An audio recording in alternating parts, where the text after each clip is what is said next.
the Swearwolves Horror Podcast YouTube channel. I'm Brett.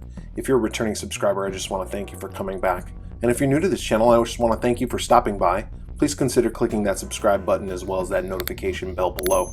We upload videos on a regular basis in which we review anything and everything horror, from action figures and toys, to soundtracks, to various collectibles, video games, you name it. Today, we're talking about the NECA Toony Terrors, The Nun.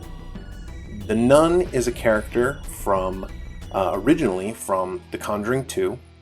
Also goes by the name of Valak, the demon, who takes form in The Nun. Like I said, originally from Conjuring 2, got its own spin-off movie called The Nun.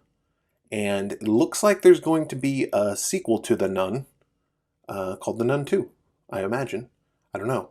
Because of COVID, maybe it got postponed, but it was announced back in 2019. So looks like we should be seeing another sequel there. But the Nun character from Toony Terrors looks really good. I want to get this open, take a look at it. But first, let's flip it around and see what's on the back side. So on the back, just like with all of the other Toony Terrors, we have this cutout backdrop display that you can use. Cut it along the lines here, as the diagram shows.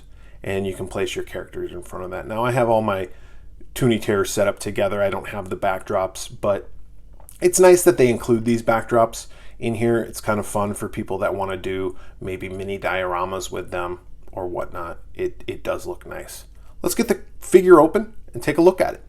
All right, we got the figure open, and funny thing is I didn't realize there was actually a painting that came with it, or a representation of a painting.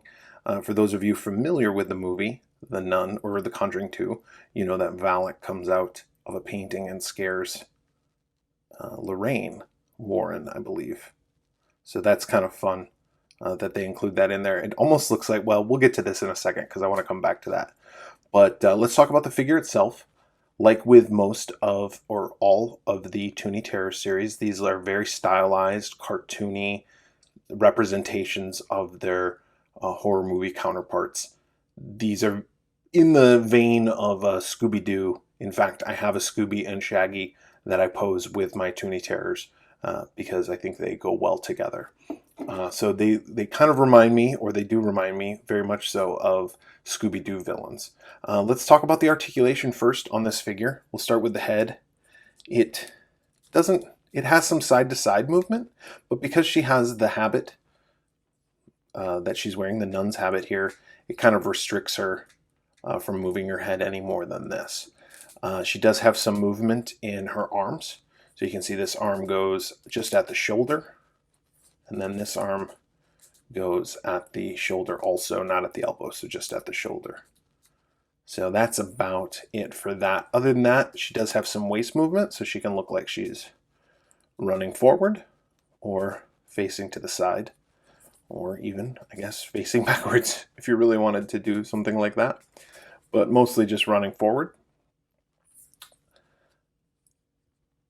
We can talk briefly about the detail here. The nun's face, very creepy face here.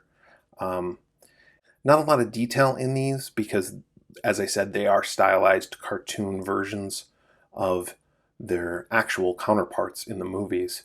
But you can see enough detail there. You can see they got the elongated nose, the big yellow teeth, and the glowing eyes. Really good representation. She's wearing her cross. And of course, she's in her nun's outfit here.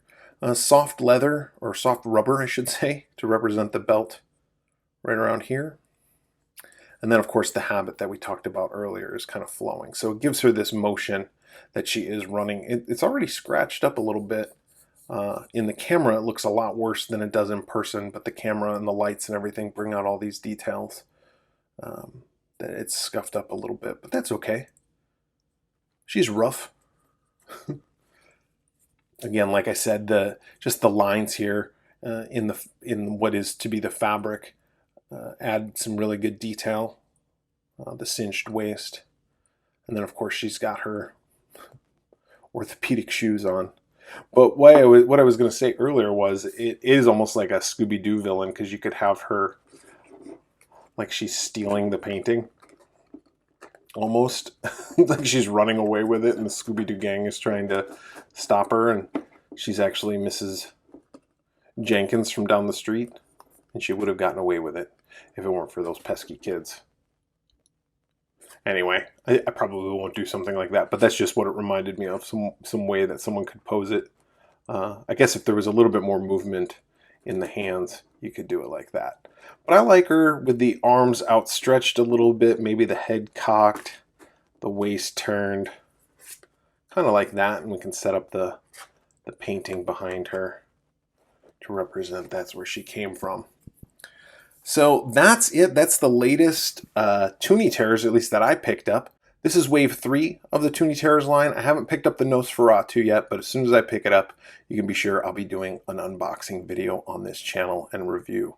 If you did like this video, please click the like button below. Also, if you haven't yet subscribed and you feel like you want to, click both the subscribe button as well as the notification bell. We are the Swearwolves Horror Podcast, and we do a weekly show in which we review horror movies.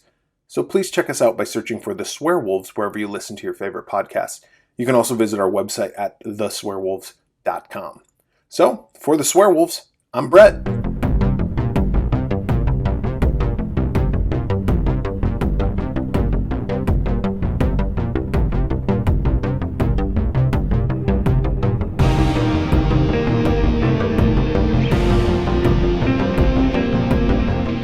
Hi, this is Brett with The Swearwolves. When I'm not editing videos or creating content for YouTube, I just sit here and wait.